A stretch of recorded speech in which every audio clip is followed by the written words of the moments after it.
Hello, it's Philip here from Creative Cliff, and I'm looking at PowerPack right now. We've reviewed two of the other add-on packs, and we have two more after this. And you'll be able to see each one as well as the blog post that will compare all of them.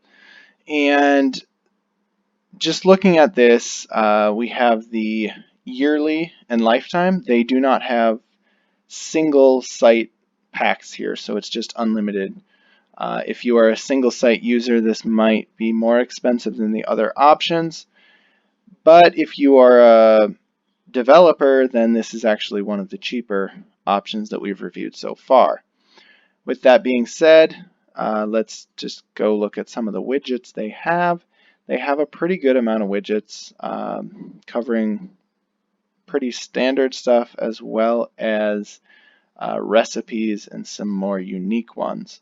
The other thing is there's a decent bit of WooCommerce going on, so pretty good mix. A lot of social media things such as Instagram and Twitter as well. So what matters and what this video is about is comparing how these packs affect page load speed as well as number of requests. And so we are going to look at this, which is a plain Elementor page. We are running the Hello theme, and if we go to the plugins, we have Elementor running as well as Short Pixel Image Optimizer. And this one is what I use to optimize all of my images, and there's a link for that below as well. So I've already run this on the first video that I made, so I'm not going to keep running it. And you have 25 requests, 212 kilobytes. Here we have the PowerPack using the dual header. So now I need to turn the PowerPack on. PowerPack is now on. And so we're going to test this here and start the test. Okay, while that's going, we also have another page, as you've seen if you've seen any of the other videos, this same page. Now in this one, I was actually able to use the style that I wanted to use on the others, which is the true masonry effect. So if we look here, you'll see that this final photo is actually here because this image is slightly shorter by just a little bit. So because of that, this one fell or rose to this area instead of being down here. And so you're getting a much more authentic masonry effect. Now one thing that I kind of miss is it doesn't have the justified layout that the JetElements had.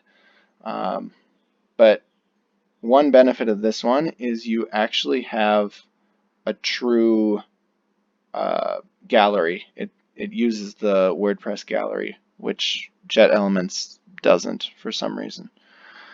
And the other thing is that I like about it is you have these hover effects. And so if we click here and go to thumbnails, you have a whole scroll wheel of hover effects. So a lot of filters to choose from. And I mean, you can use it in standard as well. The only thing is, yeah, no justified option. Here, this should be done. So again, 212 kilobytes, 25 requests for the basic site. The basic site on PowerPack is 25 requests, 247 kilobytes. And so if we look, that is 35 kilobyte increase, which is on the low side. The JetElements was 30 and the Element Pack was around 100 if I remember. So it's on the lower end at 35 for a simple thing. So, and the requests for some reason is identical, which is pretty impressive. So that's pretty good, I would say. Coming back here, we have edit posts. So here you have a lot of different post styles. You can choose creative posts,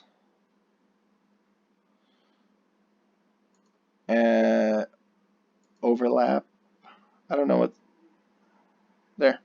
So some of them are pretty nice looking. I just went with the classic because I was trying to get it to look the same on all of them.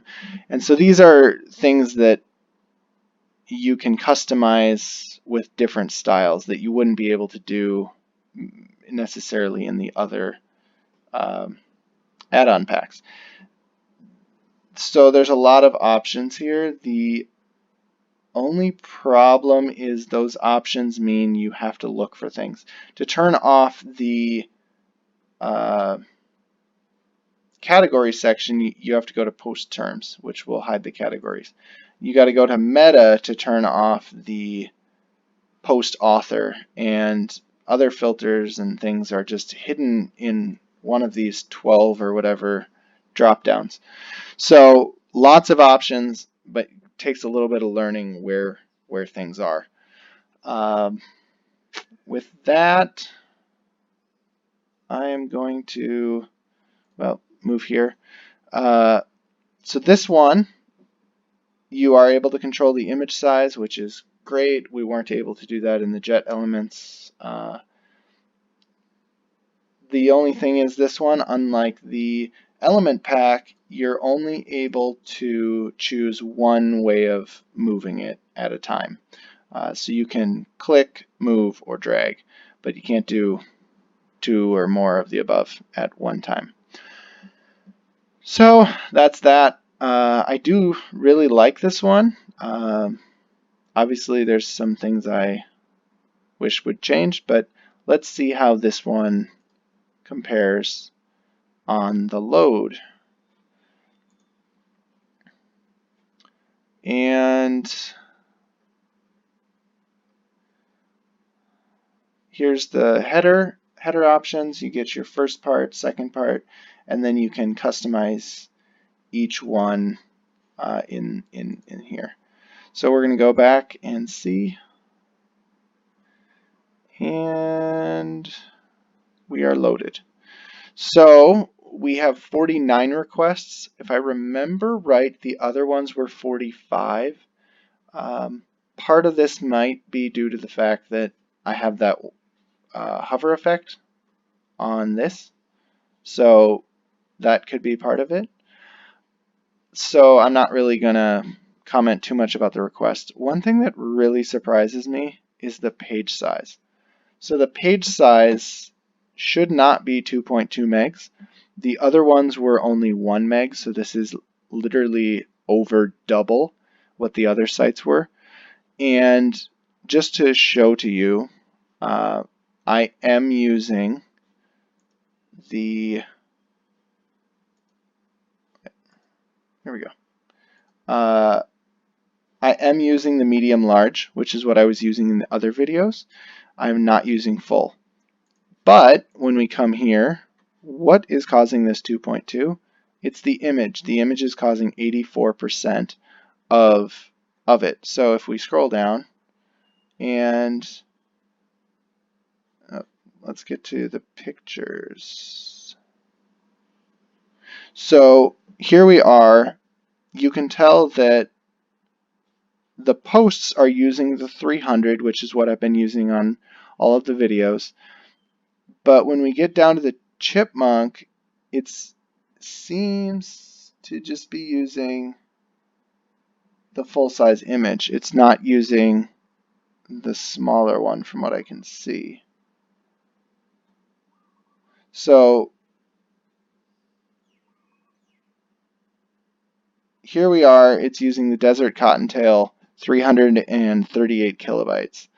So it's using the full-size image for some reason, and that is causing the page size to be double. So I'm not sure if that's a bug that will get fixed soon or if that's just the way it's designed. I'm not sure. But something to be aware of is when using the gallery, it seems to have a pretty big hit on the page size. But otherwise, I think it's a beautiful gallery, and I think overall this one provides a lot of customization with the widgets that they do have. The final thing is, as with the others, with the PowerPack, you're able to use it with JetElements or Ultimate Addons. So you are able to run this with those other ones.